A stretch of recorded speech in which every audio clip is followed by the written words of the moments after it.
झगड़ा हुआ था, पूरी मामला क्या था वो बताएंगे आप? सर सबसे पहले ना यहाँ कुछ 25-30 लोग क्रिकेट खेल रहे थे मोहल्ले में। उनको विनय दीवान जी ने या फिर अभिषेक दीवान ने उनको बोला कि आप सोशल डिस्टेंसिंग का पालन नहीं कर रहे, जो कोरोना के बहुत ही नज़दीक आने का सबसे बड़ा कारण होता है। उन्होंने कहा कि अपनी बकवास बंद कर, यहाँ से चला जा। वो बोला कि मुझे मजबूरन पुलिस को बुलाना पड़ेगा अगर आप मेरी बात नहीं मानोगे तो उसने बोला कि पुलिस को बुला, एसपी को बुला, डीएसपी को बुला, और वो रिकॉर्डिंग हमारे पास है जिसमें वो सब बोल रहे हैं। और ये संजय दीवान है, इसने बोला कि तू किसी को बुला ले, हम किसी से नहीं डरते, यहीं पे ऐसे खेला जाएगा। तब अभिषेक दीवान ने पुलिस को फ़ोन किया कि सर सोशल डिस्टेंसिंग की धज्जियाँ उड़ाई जा रही हैं, आप आकर देख लीजिए। पुलिस आई और पुलिस ने उनको बोला, किसी को मारा नहीं, पुलिस ने सिर्फ धमका के भगा दिया कि सोशल डिस्टेंसिंग का पालन कीजिए और आप घर जाइए। सबको घर भेज दिया। जब सर सारी पुलिस चली गई तो मोहल्ले के 15-20-25 लोग इकट्ठे होकर आए और उन्होंने घर पे पथराव शुरू कर दिया। पत्थर मारे, गेट तोड़ दिया, गाली गलौज की। उसकी भी वीडियो हमारे पास है जब ये सब खड़े होकर गाली गलौज कर रहे क्या हैं। आप लोगों को भी उस वक्त चोट आई थी? नहीं सर, उस टाइम हमें चोट नहीं आई क्योंकि हमने दरवाज़ा नहीं खोला। पुलिस प्रशासन से आप क्या चाहते हैं? सर हम कड़े से कड़ी निंदा करते हैं सर जो ये घटिया काम हुआ, और पुलिस से हम चाहते हैं कि हमें पूरा न्याय दिया जाए। उसके बाद जो वीडियो आया है जिसमें सारे लोग मिलकर मार रहे हैं आपके परिवार को, तब क्या हुआ था? सर जब वो पथराव करके चले गए तब विनय दीवान जी ने पत्रकारों को बुलाया। उन्होंने तब भी हाथ नहीं उठाया, ना हमने उनको बदले में कुछ बोला और ना गाली गलौज की। हम बाहर आए, उन्होंने पुलिस को फ़ोन कर दिया कि ऐसे ऐसे पथराव हुआ, प्लीज़ सर आप आ जाइए। और उन्होंने 3 प्रेस बंदों को अपने बुलाया और उन्हीं के सामने वो जब आए, जुट में आए बाइकों पे, और आके उन्होंने हमला शुरू कर दिया। एक ही दम उनसे सिर्फ यही पूछा गया था, आपने ऐसा क्यों किया?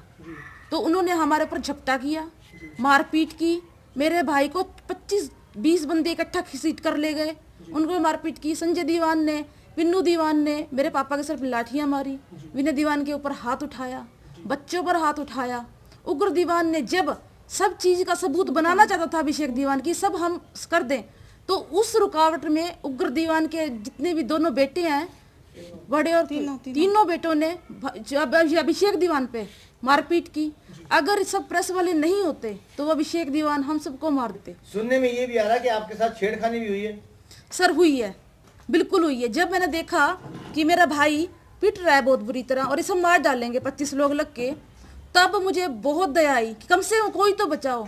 सर मैंने ऐसी दरिंदगी कहीं नहीं देखी कि एक बंदे को 25-25 लोग पीट रहे, लात जूते गुस्से। आप वीडियो में सब देख भी सकते हैं, ये कोई झूठ नहीं था।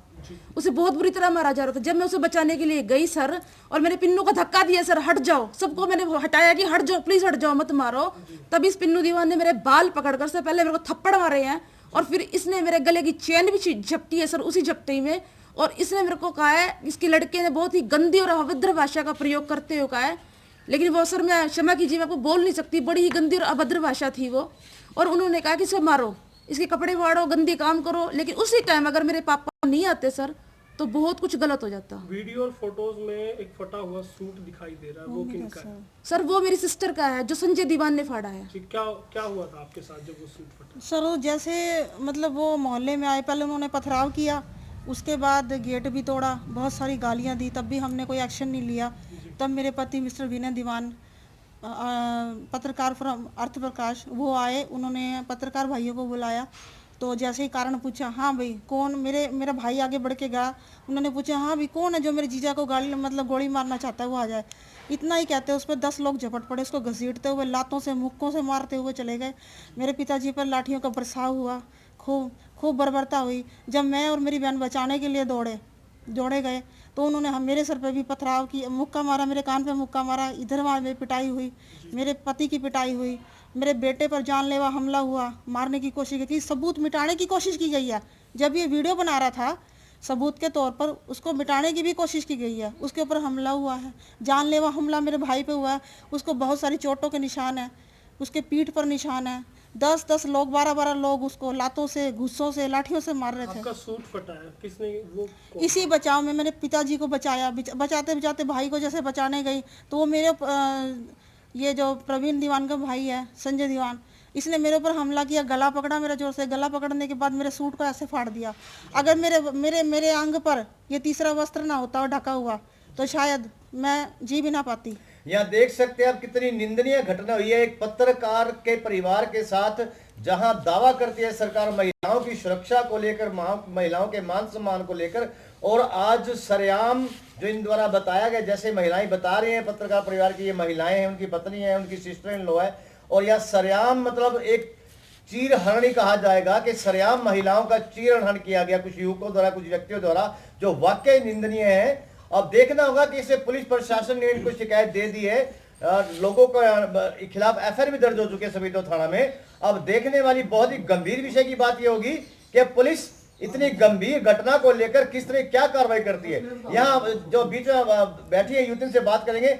बताया जा रहा है कि आपके गले में जो सोने की चेन थी, जैसा आपने बताया, वो किसने छीनी है आपकी?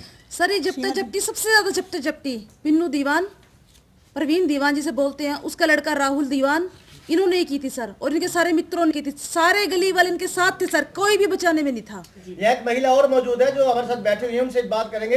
अभी आपने इस घटना को लेकर सारी बात सुनी, आप भी इस परिवार की महिला हैं, क्या कहना चाहेंगी और पुलिस प्रशासन से, हरियाणा सरकार से किस तरह के इंसाफ की गुहार लगाएंगे? अब क्या कहना चाहेंगे इस घटना को लेकर?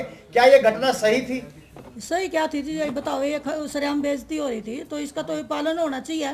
पुलिस ने ऐसे आदमी का अंदर करना चाहिए जो इतनी मतलब ऐसी गंदी हरकत करी है। जिसमें आप भी एक महिला इनके परिवार की, तो अभी पुलिस प्रशासन से, हरियाणा सरकार से आप इस घटना को लेकर किस तरह के इंसाफ की मांग करती हैं? इंसाफ होना चाहिए जी, मतलब जो ये अपराधी है इनको अंदर किया जाए। मैडम आपसे मेरा सवाल है, क्या मेडिकल कराया है आप लोगों ने? सर मेडिकल जब कराने गए, जो चोटें आप देख रहे हो जितनी भी, ये मेरे हाथ पे देख रहे हो या फिर यहाँ देख रहे हो, जितनी भी सारी आप चोटें देख रहे हो, तब उसमें बोला कि इतनी इंजरीज नहीं है आपकी, चोटें आप देख सकते हो जितनी भी लगी है मुझे। और ये जो मेरे इस हाथ पे डंडा मारा है जो नील है सर, वो एक लड़का है, शायद कौन है पीछे, मुझे नाम नहीं पता, हिमांशु है, उसकी कोई दुश्मनी नहीं, कोई बात नहीं सर, उसने आके सीधा डंडा मारा। जब मेडिकल किन किन का हुआ है? सर मेडिकल मेरे भाई शीतल प्रकाश का और मेरे पिताश्री पंडित नथुराम शर्मा का हुआ है। तो आपने मेडिकल, चोट आपको लगी, आपने मेडिकल क्यों नहीं कराया? सर उन्होंने ये कहा कि ये जो इंजरीज है सीरियस इंजरीज नहीं है, इसलिए आप ये नहीं कर बात किसने सकते। बोली आपको? सर ये डॉक्टर ने बोली, नर्स ने बोले। और इंस्पेक्टर ने भी कहा कि ये इंजरीज इतनी नहीं है, कोई मायने तो रखती नहीं है। पुलिस के पास गए तो पुलिस ने क्या आश्वासन दिया? सर कोई आश्वासन नहीं दिया, उन्होंने पहले तो बोला कि कुछ हो जाएगा, लेकिन मैं एक बात सिर्फ मीडिया को और पूरी सारी दुनिया से एक बात पूछना चाहती हूँ, हमारा कसूर क्या था, हमारी गलती क्या थी? जो पीएम मोदी ने बोला है कि सोशल डिस्टेंसिंग का पालन किया जाए, सिर्फ एक वो करने की सजा मिली है ऐसे समाज को, ऐसी दुनिया को। बिल्कुल, आप यहाँ देख सकते हैं जो युवती है उसका साफ तौर पर यह कहना है कि जो भारत सरकार ने, देश के प्रधानमंत्री ने बार बार अपील कर रखी है कि मैं एक परिवार, अपना परिवार समझ के आपसे अपील कर रहा हूं, एक सोशल डिस्टेंसिंग का पालन करो। कोरोना वायरस महामारी है जिसे फैलने से रोका जा सकता है सोशल डिस्टेंसिंग से, और मास्क लगाया जा सकता है, सैनिटाइजर लगा सकता है। और वहीं उस आदेशों की यहाँ सभीतों के वार्ड नंबरों में सरेआम कुछ व्यक्तियों द्वारा, कुछ युवकों द्वारा क्रिकेट खेलकर छोटे से चौक में उसकी सरेआम साफ तौर पर धज्जियां उड़ाई जा रही थी भारत सरकार के आदेशों की। अब देखना होगा कि इतनी गंभीर जो ये घटना हुई है, जो निंदनीय है, इसको लेकर हरियाणा सरकार, सफीदा पुलिस प्रशासन किस तरह की क्या कार्रवाई करता है, ये देखने वाले बहुत ही गंभीर विषय की बात होगी। अब प्रशासन से आप क्या चाहते हैं? सर मैं प्रशासन से सिर्फ इतना ही चाहती हूँ, हम निर्दोष थे, हमें कड़ी से जितने भी निंदनीय 16 लोग हैं उनके खिलाफ कड़ी से कड़ी कार्रवाई की जाए।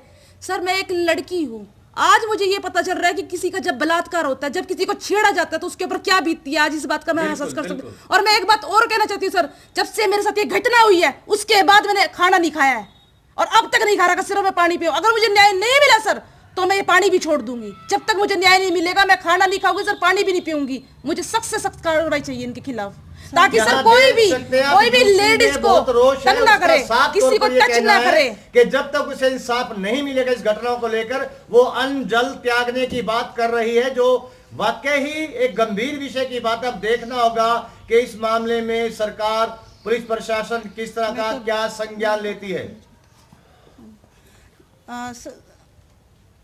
सर जो लोग हमें ये मारने आए थे, मोहल्ले वाले, ये मारने की मंशा से आए थे, क्योंकि ना तो हमारे पास हथियार थे, ना हमारी ऐसी मंशा थी, ना हमें पता था कि हमारे साथ होने क्या वाला है।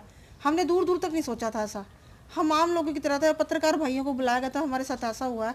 जैसे हम उनको बताते कि हमारे साथ ऐसा ऐसा हुआ या ऐसे क्या कार्रवाई करी जाए हमारे साथ, उससे पहले तो उन्होंने सबकी पिटाई शुरू कर दी और बहुत बुरी तरह से मारा सर सबको। क्या आप तीनों से एक सवाल हमारा और है कि इस घटना को लेके आपकी मानसिक स्थिति अब कैसी है? सर मेरी मानसिक स्थिति का अंदाजा आप इस चीज़ से लगा सकते हैं कि मैंने खाना नहीं खाया, मैं 2 रातों से सोई नहीं हूँ, मैंने अपना कोई भी सोशल वर्क नहीं किया है। 2 रातों से बार बार वो सीन याद आता होगा सर बहुत ज्यादा। और 2 रातों से मेरा पूरा परिवार नहीं सोया है। सर एक जलालत थी, वो एक जलालत थी। एक आदमी को 15 बंदे पीट रहे हैं, वो एक जलालत थी, वो एक हैवानियत थी सर। उस हैवानियत के खिलाफ सर जब तक कड़ी कार्रवाई नहीं की जाएगी मैं कुछ खाऊंगी नहीं और हो सकता है तो पीना भी छोड़ दूंगी। ये मेरी सख्त से सख्त मेरी प्रार्थना है हमारे मुख्यमंत्री महोदय साहब से कि इसके खिलाफ कड़ी से कड़ी कार्रवाई की जाए ताकि महिलाएं सुरक्षित हो सके।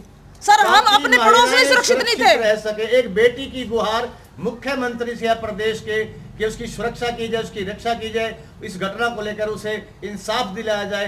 अब जो मुख्यमंत्री से गुहार लगाई है माननीय मनोहर लाल खट्टर, हरियाणा प्रदेश के मुख्यमंत्री हैं। अब देखना है कि इस खबर को देखने के बाद मुख्यमंत्री मनोहर लाल खट्टर जो हरियाणा प्रदेश के मुख्यमंत्री हैं वो किस तरह का क्या संज्ञान लेते हैं, ये भी बहुत देखने वाली बात होगी। सर मैं एक बात राष्ट्र निर्माण की जानकारी के लिए ग्राउंड मीडिया चैनल को सब्सक्राइब करें और शेयर करें।